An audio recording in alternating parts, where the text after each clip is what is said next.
Halo, berjumpa kembali dengan saya Tantan di kanal Taxtur, Taxation Literature, saluran perpajakan yang selalu menyediakan info perpajakan yang mantul alias mata betul bagi para sobat dan besti semua.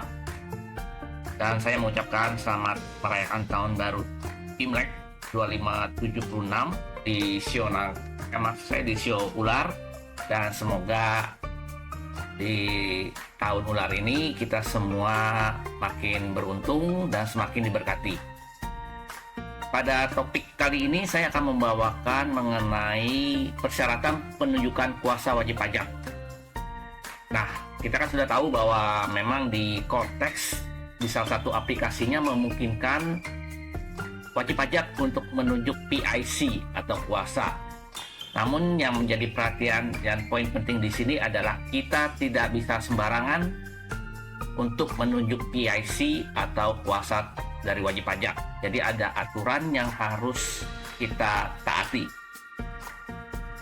Dasar hukumnya di PMK 229-PMK 03 tahun 2014. Wajib pajak dapat menunjuk seorang kuasa dengan surat kuasa khusus untuk melaksanakan hak dan atau memenuhi kewajiban sesuai peraturan perpajakan yang berlaku. Kewajiban mendaftarkan diri bagi wajib pajak orang pribadi untuk memperoleh NPWP dan melaporkan usahanya untuk dikukuhkan sebagai PKP harus dilaksanakan sendiri oleh wajib pajak. Jadi tidak bisa diwakilkan. Apabila pelaksanaan kewajiban mendaftarkan diri untuk memperoleh NPWP dilakukan melalui sistem administrasi yang terintegrasi dengan sistem yang ada di DJP, wajib pajak dianggap telah melaksanakan hak dan atau kewajiban perpajakannya sendiri. Seorang kuasa yang ditunjuk meliputi konsultan pajak dan karyawan dari wajib pajak. Secara umum, seorang kuasa harus memenuhi persyaratan sebagai berikut. Yang pertama, menguasai ketentuan peraturan perundang-undangan di bidang perpajakan. Kedua, memiliki surat kuasa khusus dari wajib pajak yang memberikan kuasa. Ketiga, memiliki NPWP. Keempat, telah menyampaikan surat pemberitahuan tahunan pajak penghasilan tahun pajak terakhir, kecuali terhadap seorang kuasa yang tahun pajak terakhirnya belum memiliki kewajiban untuk menyampaikan surat pemberitahuan tahunan pajak penghasilan. Dan yang kelima, tidak pernah dipidana karena melakukan tindak pidana di bidang perpajakan. Sedangkan secara khusus, seorang kuasa harus memenuhi persyaratan. Untuk konsultan pajak sebagai kuasa dianggap menguasai ketentuan peraturan perundang-undangan di bidang perpajakan apabila memiliki izin praktek konsultan pajak yang diterbitkan pejabat yang ditunjuk dan harus menyerahkan surat pernyataan sebagai konsultan pajak.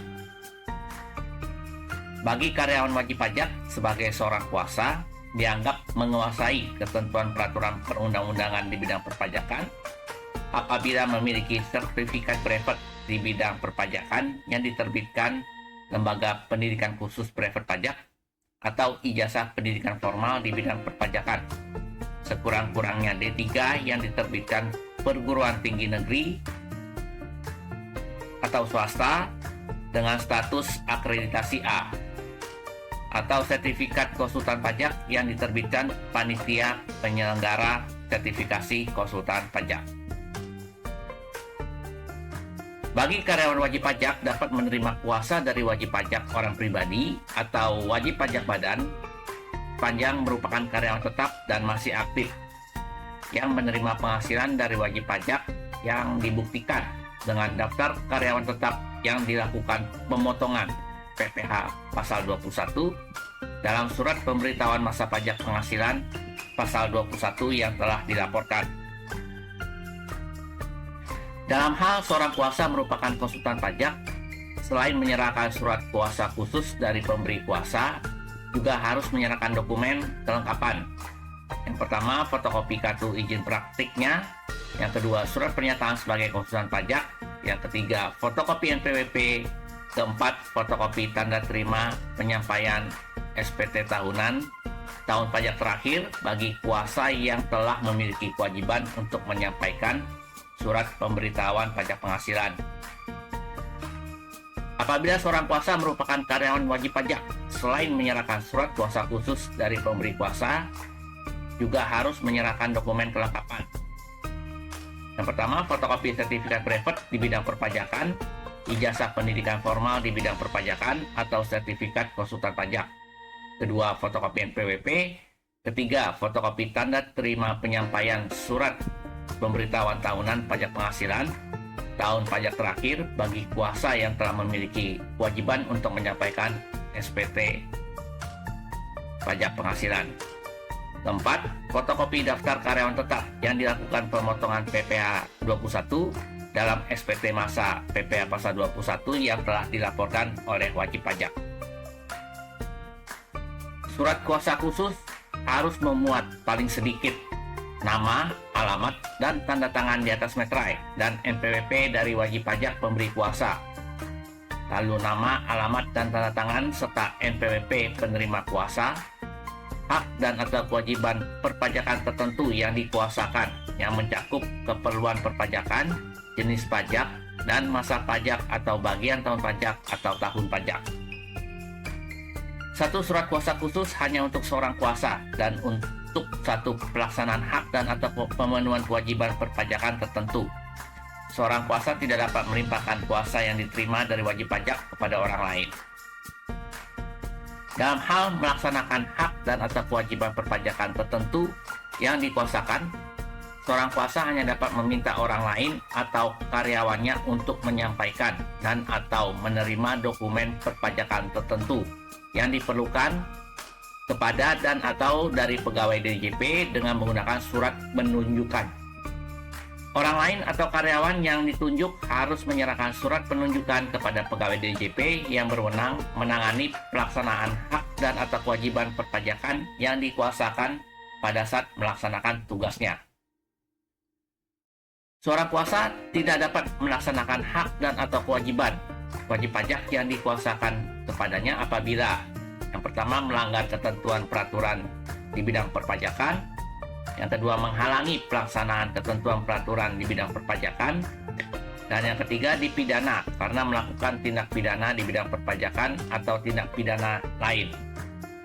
Pemberian kuasa dari wajib pajak kepada seorang kuasa berakhir apabila yang pertama melanggar ketentuan peraturan di bidang perpajakan, kemudian yang kedua menghalangi pelaksanaan ketentuan peraturan di bidang perpajakan, yang ketiga dipidana karena melakukan tindak pidana di bidang perpajakan atau tindak pidana lain, dan yang keempat berakhirnya pelaksanaan hak dan atau kewajiban perpajakan tertentu yang tercantum dalam surat kuasa khusus. Dan yang keenam, pencabutan pemberian kuasa oleh wajib pajak. Pencabutan tersebut harus diberitahukan secara tertulis dan disampaikan kepada pegawai DJP yang berwenang menangani pelaksanaan hak dan atau kewajiban perpajakan yang dikuasakan. Apabila tidak terdapat pemberitahuan pencabutan tersebut, surat kuasa khusus dianggap tetap berlaku sampai dengan berakhirnya pelaksanaan hak dan atau kewajiban perpajakan tertentu yang tercantum dalam surat kuasa khusus.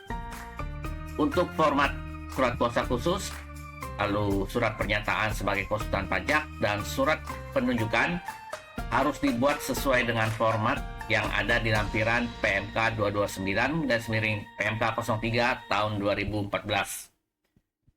Jadi kita tidak bisa sembarangan menunjuk kuasa dari wajib pajak. Jadi patokan kita harus mengacu ke aturan di PMK 229/PMK 03 tahun 2014. Demikianlah penjelasan untuk video mengenai kuasa dari wajib pajak, dan seperti biasanya apabila ada saran, komentar maupun pertanyaan silakan saja tuliskan di kolom komentar, nanti kami akan meresponnya. Dan kami mohon agar para sobat dan besti bisa share video ini agar video ini bisa menjangkau lebih banyak teman-teman di luar sana. Sampai jumpa di video berikutnya, dan sekali lagi kung si pakai.